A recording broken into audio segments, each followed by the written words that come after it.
أشهد أن لا إله إلا الله وحده لا شريك له وأشهد أن محمدا عبده ورسوله أما بعد فأعوذ بالله من الشيطان الرجيم بسم الله الرحمن الرحيم الحمد لله رب العالمين الرحمن الرحيم مالك يوم الدين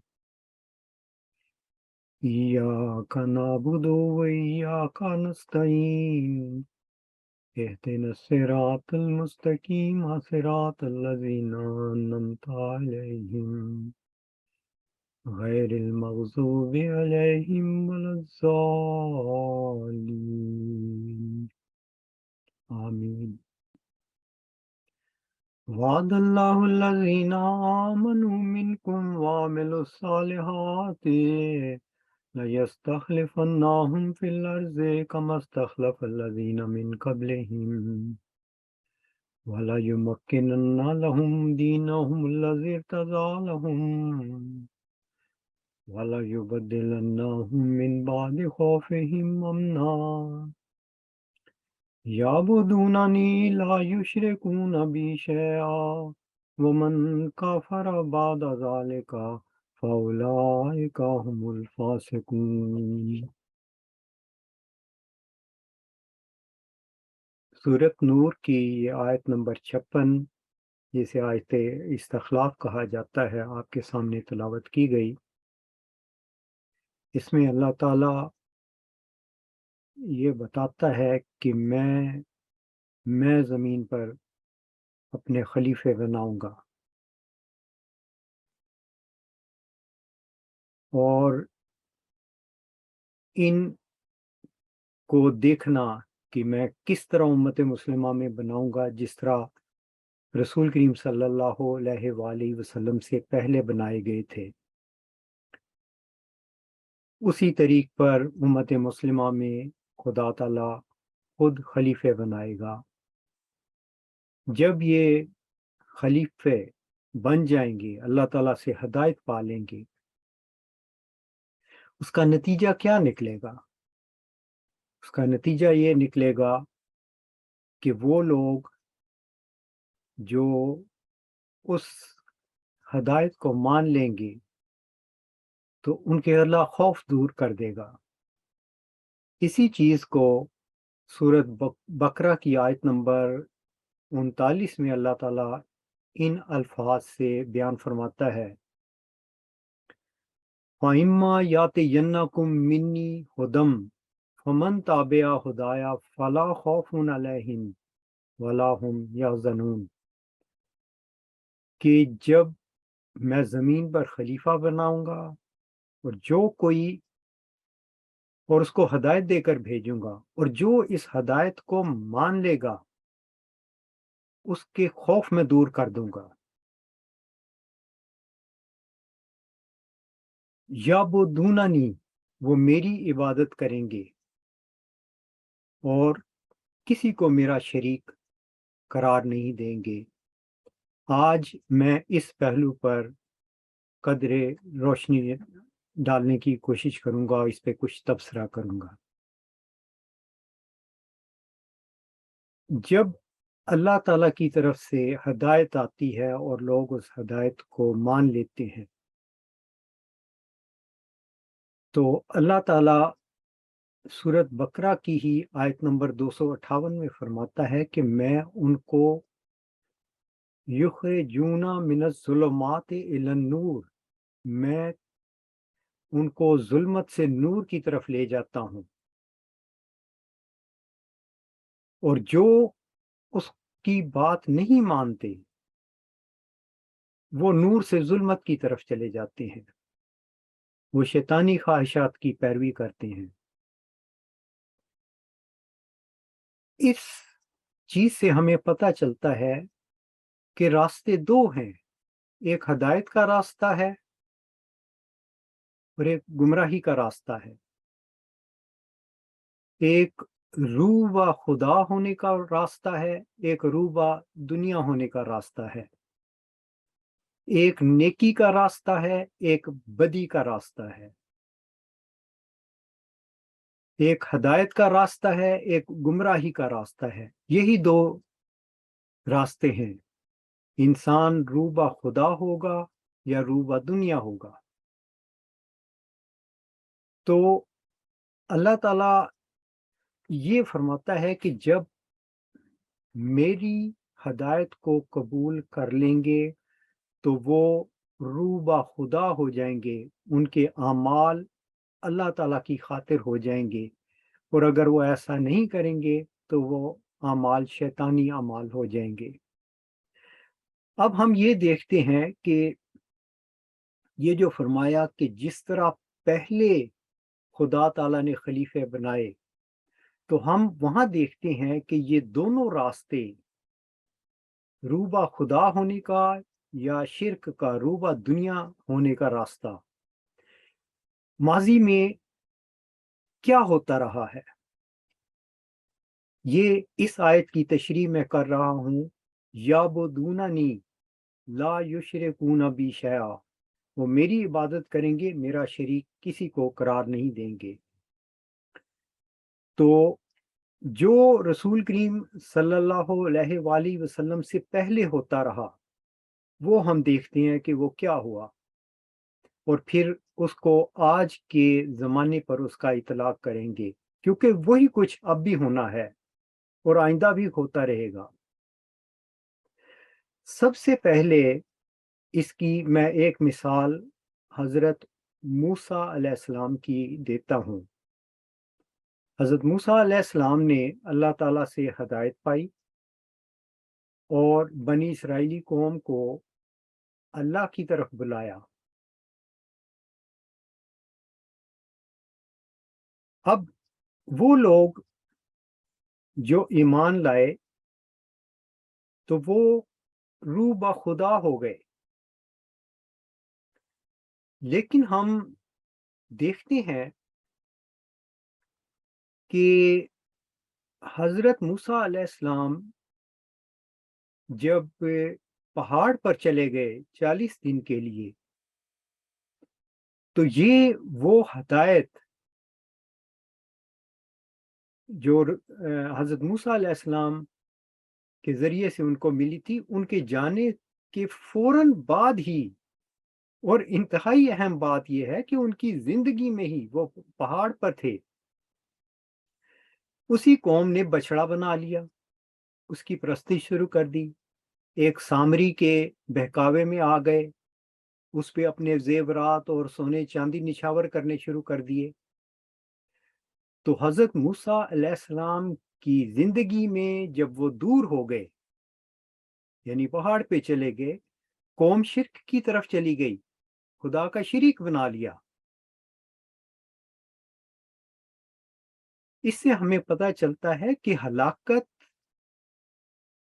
یا خوف کی حالت امن میں اس وقت چلی جاتی ہے جب ہدایت یافتہ کوئی شخص موجود ہوتا ہے، اس کے جانے کے بعد قوم گمراہی کی طرف جانا شروع ہو جاتی ہے۔ اس کی دوسری مثال حضرت عیسیٰ علیہ السلام کی ہے۔ حضرت عیسیٰ علیہ السلام جب یروشلم سے واقعہ صلیب کے بعد ہجرت کر کے چلے گئے، تو اس کے بعد کیا ہوا؟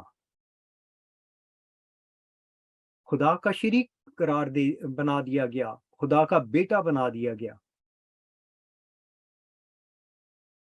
تو ہمیشہ یہی ہوتا آیا ہے کہ اللہ تعالیٰ ایک شخص کو ہدایت دے کے بھیجتا ہے، قوم جو ایمان لاتے ہیں وہ روبہ خدا ہو جاتے ہیں، لیکن اس شخص کے جانے کے بعد پھر وہ روبہ دنیا ہونا شروع ہو جاتے ہیں اور شرک اور تاریکی اور ظلمت کی طرف جانا شروع ہو جاتے ہیں۔ اس کی ایک اور مثال خود رسول کریم صلی اللہ علیہ وآلہ وسلم کے زمانہ کی ہے، جن پر یہ آیت استخلاف نازل ہوئی۔ آپ کی پیدائش سے شاید چند سال قبل کعبہ کے بالمقابل یمن کے حکمران ابرہہ نے ایک عبادت خانہ بنا لیا۔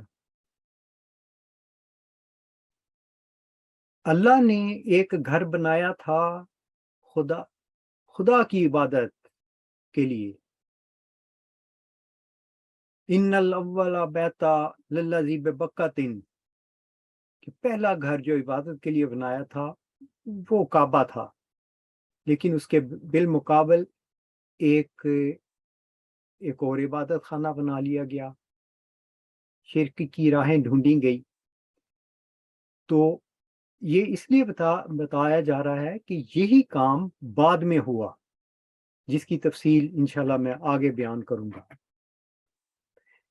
اب ہم یہ دیکھتے ہیں کہ آپ صلی اللہ علیہ وآلہ وسلم کی زندگی میں جب آپ نے ہدایت اور نور کی طرف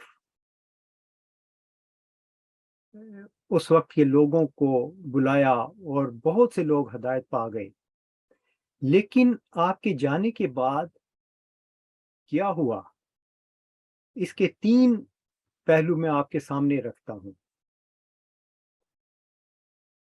ایک وہ حصہ ہے جب آپ صلی اللہ علیہ وآلہ وسلم کی تدفین ہو رہی تھی،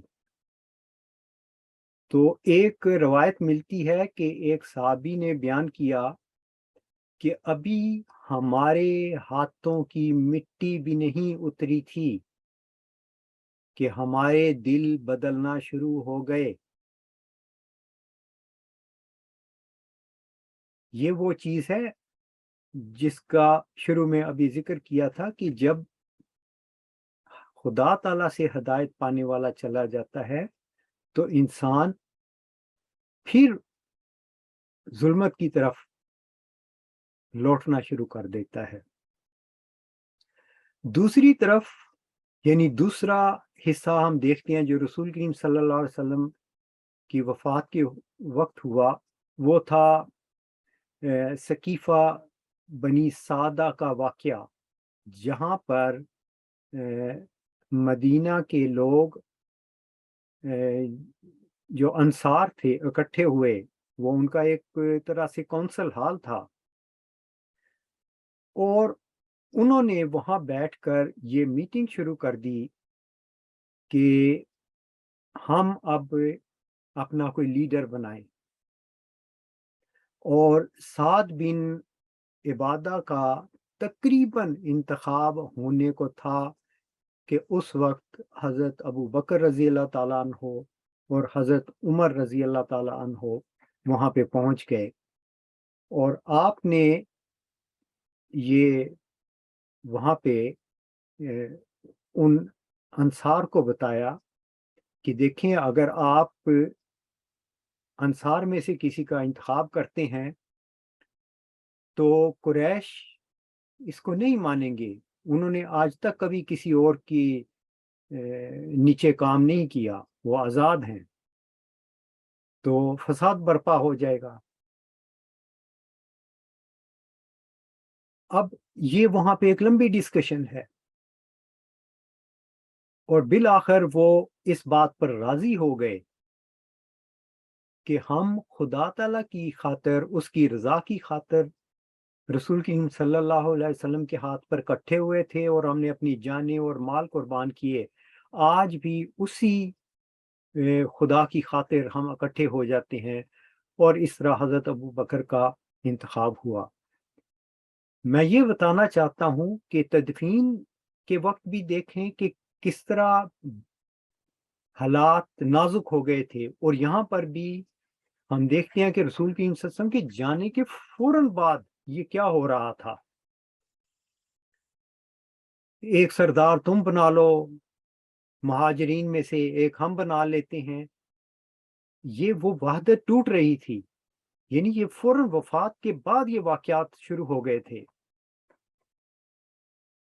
اور تیسرا پہلو دیکھیں کہ جو ارد گرد کے قبائل تھے، جو ابھی نئے نئے حلقہ اسلام میں داخل ہوئے تھے، انہوں نے بغاوت شروع کر دی۔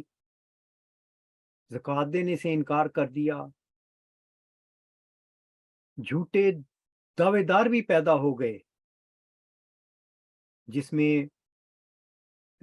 مسیلمہ کذاب، اسود انسی، طلحہ غالباً یہ نام ہے، اسدی، اور ایک عورت سجاد تھی، یہ سب نبوت کے دعوے دار بن کے ابھر آئے۔ تو رسول کریم صلی اللہ علیہ وآلہ وسلم جیسی عظیم الشان شخصیت جو روحانی طور پہ سب سے بلند ترین ہستی تھی، ان کی وفات کے فوراً بعد کیا ہوا؟ اسی طرح یہ تو تھا جو پہلے تھا رسول کریم صلی اللہ علیہ وسلم سے قبل اور رسول کریم صلی اللہ علیہ وسلم کے بعد، تو کیا یہی چیزیں بعد میں نہیں ہونی تھی کہ اللہ تعالیٰ کسی کو کھڑا کرتا، خلیفہ بناتا؟ جیسے کہ ہم دیکھتے ہیں کہ حضرت مرزا غلام احمد قادیانی علیہ السلام کو اللہ تعالیٰ نے روح القدس کی تائید سے کھڑا کیا، ایک جماعت آپ کے ساتھ ہو گئی، ہدایت قبول کی، روبہ خدا ہو گئے اور دنیا کو چھوڑ دیا۔ لیکن ہم ایک اور چیز بھی اس کے ساتھ ساتھ دیکھتے ہیں، وہ یہ ہے کہ خود مرزا صاحب علیہ السلام کی زندگی میں یہ شوشہ پھوٹ چکا تھا کہ ان کا جانشین کون ہوگا۔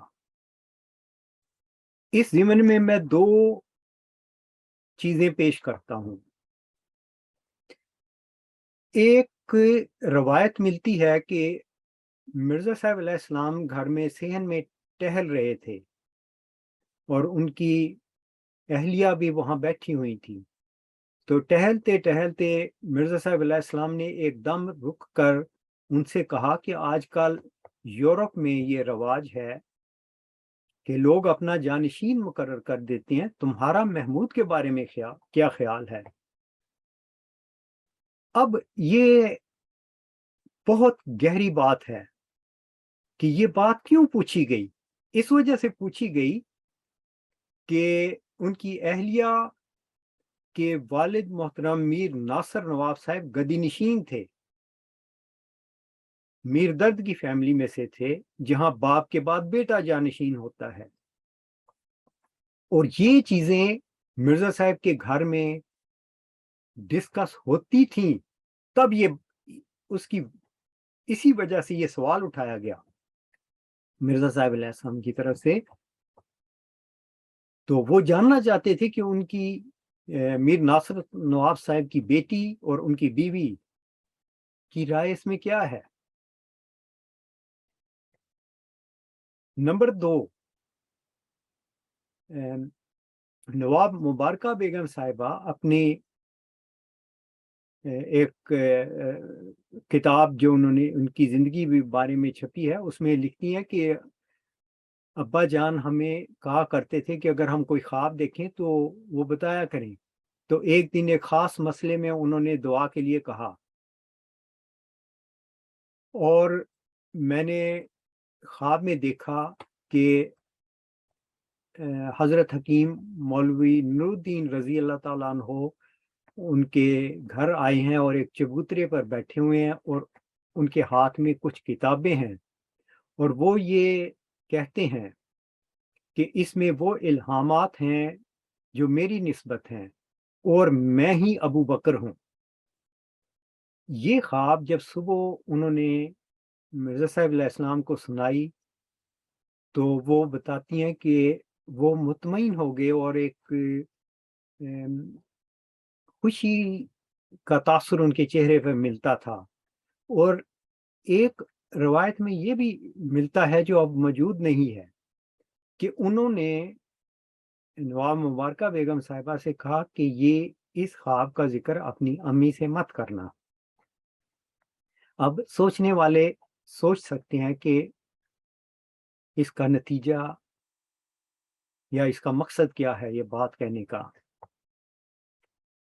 اچھا، اب تیسری چیز ہم دیکھتے ہیں کہ جیسے اوپر کے واقعات میں جب ہدایت دینے والے وہ خدا کے برگزیدہ بندے دور ہو گئے یا فوت ہو گئے تو قوم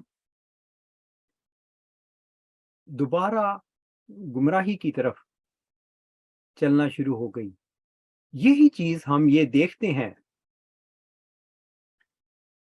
کہ مرزا صاحب علیہ السلام نے واضح طور پر وصیت کی تھی کہ انجمن خدا کے مقرر کردہ خلیفہ کی جانشین ہے، 14 افراد پر مشتمل کمیٹی، اور اسی 14 افراد کے بارے میں فرمایا تھا کہ یہ انجمن جو بھی کثرت رائے سے فیصلہ کرے گی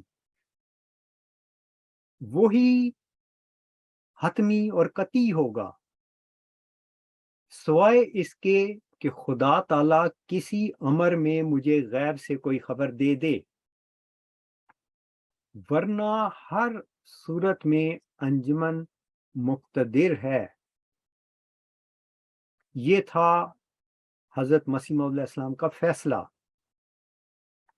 اب ہم دیکھتے ہیں کہ وہ جو اقتدار کی خواہش مرزا بشیر الدین محمود صاحب کے دل میں تھی، وہ جانتے تھے کہ انجمن کی ان اختیارات اور ان پاورز کی وجہ سے وہ ایسا نہیں کر سکتے.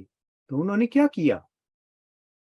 انہوں نے حضرت حکیم مولوی نور الدین رضی اللہ تعالیٰ عنہ کی وفات کے بعد اس انجمن کا بائیکاٹ کر دیا، اس کو رد کر دیا.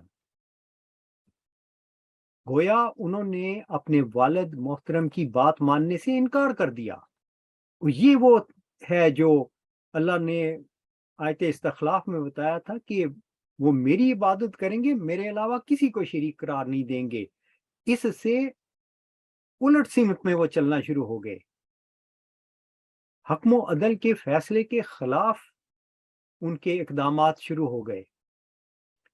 اور اس فیصلے کے 28 دن کے بعد ہم دیکھتے ہیں، یہ 14 مارچ 1914 کی بات ہے، 28 دن بعد 12 اپریل 1914 کو انہوں نے تمام علماء کی ایک پہلی مجلس شورا بلا لی. اس کے مقاصد آپ کو ابھی سمجھ آ جائیں گے کہ وہ کیوں بلائی گئی. اس میں دیکھیں کہ ایجنڈا جو تھا اس کے پہلا پوائنٹ یہ تھا کہ 150 علماء نے یہ کہنا شروع کر دیا، یعنی وہ جو 150 علماء شامل ہوئے تھے، کہ مرزا بشیر الدین محمود صاحب مسلم موعود ہیں. بات یہ ہے کہ جس بات کو خود مرزا صاحب علیہ السلام پر خدا نے واضح نہیں کی، ان کو کون سے الہام ہو گئے تھے جو انہوں نے یہ فیصلے کر لیے کہ یہ مرزا بشیر الدین محمود صاحب مسلم موعود ہیں. یہ ہے گمراہی کی طرف سفر. اور سوال یہ ہے کہ یہ ایجنڈا کس نے رکھا تھا؟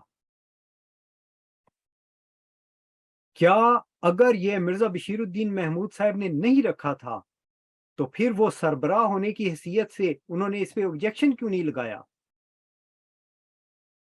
اس کا مطلب ہے کہ انہی کے ایما پر یہ سب کچھ کیا گیا تھا.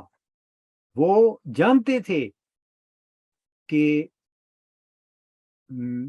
میں نے جو اقتدار پہ قبضہ کیا ہے یہ میرا قائم نہیں رہ سکتا اگر مجھے یہ فیصلے نہ لینے پڑے، یعنی ان لوگوں سے میں یہ فیصلے لوں اور اس طرح اپنے اقتدار کو دوام بخشوں. اچھا، پھر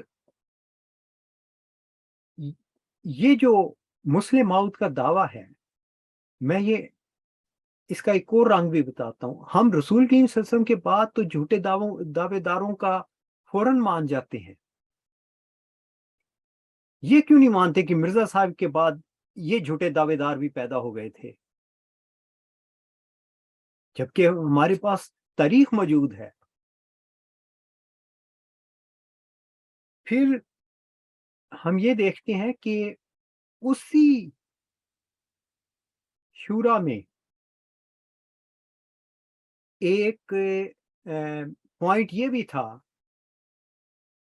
کہ جہاں جہاں مرزا صاحب علیہ السلام کا نام لکھا ہے وہ کاٹ دیا جائے اور اس کی جگہ لکھا جائے کہ مرزا بشیر الدین محمود صاحب جو فیصلہ کریں گے وہی قطعی اور حتمی ہوگا۔ یہ بالکل واضح بغاوت ہے اپنے اس حکم و عدل کے جو ان کے والد صاحب تھے۔ کون ایسی جرات کر سکتا ہے کہ میں مرزا صاحب کے فیصلوں کو نہیں مانتا بلکہ جو فیصلے میں کروں گا وہی حرف آخر ہوگا۔ یہ ہے انسان جب ہدایت سے منہ پھیر لیتا ہے تو وہ ظلمت کی طرف جانا شروع ہو جاتا ہے۔ تو یہ جس طرح تمام پیچھے خدا کے برگزیدہ بندوں کی ایک ہسٹری موجود ہے، ان کے جانے کے بعد قوم دوبارہ سے گمراہی کی طرف جانا شروع ہو گئی، یہی کام یہاں پہ بھی ہو رہا تھا۔ اور ہم وہ بھی دیکھتے ہیں کہ وہ جو لوگ لاہور چلے گئے، لاہوری جماعت جو کہلائے گئے، انہوں نے بھی مرزا صاحب علیہ السلام کی واضح بیانات سے کہ میں بموجب حکم الہی نبی ہوں، اس کا انکار کر دیا۔ یہ ہے وہ رفتہ رفتہ گمراہی جو پھیل رہی تھی۔ اور اسی کو خوف کی حالت کہتے ہیں۔ جب خدا کا برگزیدہ بندہ چلا جائے تو خوف کی حالت شروع ہو جاتی ہے، اور یہی چیز مرزا صاحب علیہ السلام کے بعد ہوئی۔ اب میں نے ایک بات کی تھی کہ ابرہہ نے خانہ کعبہ کے بالمقابل ایک عبادت خانہ بنایا تھا تاکہ لوگ اس کی عظمت کے قائل ہوں، نہ کہ کعبہ کی۔ دیکھیں یہاں پر بھی مرزا بشیر الدین محمود صاحب نے اس آیت استخلاف کے بالکل برخلاف، یعنی آیت استخلاف یہ کہتی ہے کہ اللہ وعدہ کرتا ہے کہ وہ خلیفہ بنائے گا، لیکن مرزا بشیر الدین محمود صاحب کیا کہتے ہیں کہ اللہ نہیں بنائے گا، میری کمیٹی فیصلہ کرے گی کہ کون خلیفہ بنائے گا اور اسی کو خدا کا بنایا ہوا خلیفہ کہیں گے۔ یہ ہے اللہ کے نظام کے بالکل برخلاف انہوں نے یہ خلافتی کمیٹی قائم کر دی۔ یہ کھلا کھلا شرک ہے، یہ اللہ سے بغاوت ہے۔ میں اللہ کی نہیں مانتا، میری کمیٹی جو فیصلہ کرے گی وہی ہوگا۔ اللہ نے اپنے وعدے کے مطابق اس زمانہ میں کہ 100 سال بعد میں تجدید دین کیا کروں گا، خلیفہ بناؤں گا، حضرت عبدالغفار جمبا صاحب کو کھڑا کر دیا روح القدس کی تائید سے، جیسا کہ اس کا قرآن میں بھی وعدہ تھا اور خود مرزا صاحب الوصیت میں لکھ کے گئے تھے کہ جب تک کوئی روح القدس کی تائید سے کھڑا نہ ہو سب میرے بعد مل کر کام کرو۔ تو اس کے مطابق جب اللہ تعالیٰ نے کھڑا کر دیا تو جو ہمیشہ سے ایک قلیل تعداد شروع میں ایمان لاتی ہے وہی آج صورت ہے، اور وہی آیت کے مطابق کہ خدا تعالیٰ ان کے خوف کی حالت کو امن میں بدل دے گا۔ یہ ہم جو بھی اس جماعت کے لوگ ہیں، اللہ تعالیٰ نے ہمارے خوف دور کر دیے ہیں۔ ہم کمزور سے ہی مگر بڑی دلیری سے کہتے ہیں کہ کوئی ہے مد مقابل، آئیں ہم سے بات کریں۔ ہم جیسے حضرت مسیح موعود علیہ السلام نے فرمایا تھا کہ مجدد زمانے کی ضرورت کے مطابق آتا ہے. اس زمانے کی ضرورت تھی. کس چیز کی ضرورت تھی؟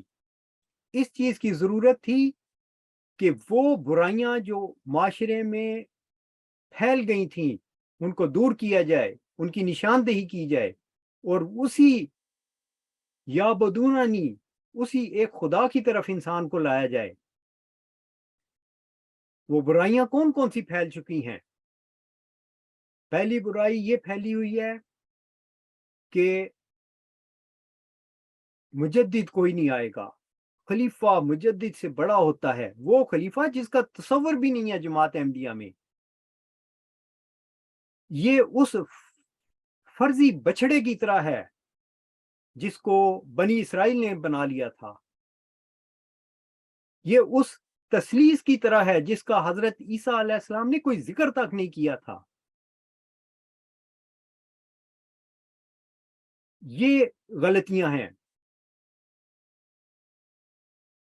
اور دوسری بڑی غلطی کہ ہم خدا کے بنائے ہوئے خلیفے ہیں. یہ بھی ایک سفید جھوٹ بولا جاتا ہے. کس خدا نے آپ کو بنایا ہے؟ آپ تو وہ 40-50 تنخواہ دار ملازموں کے بنائے ہوئے نمائندے ہیں. آپ کو تو عوام نے بھی نہیں منتخب کیا. پھر اپنے آپ کو کہتے ہیں کہ ہم قدرت ثانیہ ہیں. بالکل جھوٹ بولا جاتا ہے. یہ ساری چیزیں جو اس معاشرے اس زمانے میں مرزا صاحب علیہ السلام کے جانے کے بعد پھیل چکی تھیں، ان کی اصلاح کے لیے اللہ تعالیٰ نے اپنے وعدے کے مطابق ایک بندے کو کھڑا کر دیا. اور جو اس بندے پر ایمان لائے اللہ تعالیٰ نے ان کے خوف دور کر دیے اور ان کو روح بخدا کر دیا اور ان کے اندر جو غلطیاں تھیں ان کی اصلاح کر دی. اور یہی خدا سے ہدایت پانے والے کا مشن ہوتا ہے. تو آخر میں وہ آیت جو قرآن کریم میں سب سے پہلے رسول کریم صلی اللہ علیہ وسلم کی نسبت ہے، ربنا اننا سمینا منادیا ینادی للایمان ان آمنوا بربکم، یہ دعا کرتا ہوں. اور وہ جماعت جو مرزا صاحب کو مانی تھی ان کے سامنے بھی یہ رکھتا ہوں کہ اس خدا پر ایمان لاؤ جس کا علم خدا تعالیٰ نے رسول کریم صلی اللہ علیہ وسلم کو دیا تھا، جو قرآن میں جس کا ذکر ہے اس کی طرف رجوع کرو. اور تاکہ ہم سب روح با خدا ہوں، روح با دنیا نہ ہوں. یہ جو دنیا کی نعمتوں، اقتدار، مال و دولت پہ مر جاتے ہیں اور اللہ کو چھوڑ دیتے ہیں، ان کو چھوڑ کر سچے خدا کی طرف آئیں. یہی ہماری زندگی کا مقصد ہے کہ ہم شعوری طور پر بھی اپنے اس رب کو پہچانیں جس نے ہمیں پیدا کیا ہے. آخر میں پھر اسی حدیث کا ذکر کرتا ہوں کہ اللہ تعالیٰ فرماتا ہے قد کنت کنزا مخفیا فاردت ان عرفا فخلقت آدما، میں ایک پوشیدہ خزانہ تھا، میں نے چاہا کہ میں پہچانا جاؤں تو میں نے انسان کو پیدا کر دیا. یہی ہماری زندگی کا مقصد ہے اور اسی خدا کی طرف ہمیں لوٹنا ہے. وآخر الدعوانا ان الحمد للہ رب العالمین.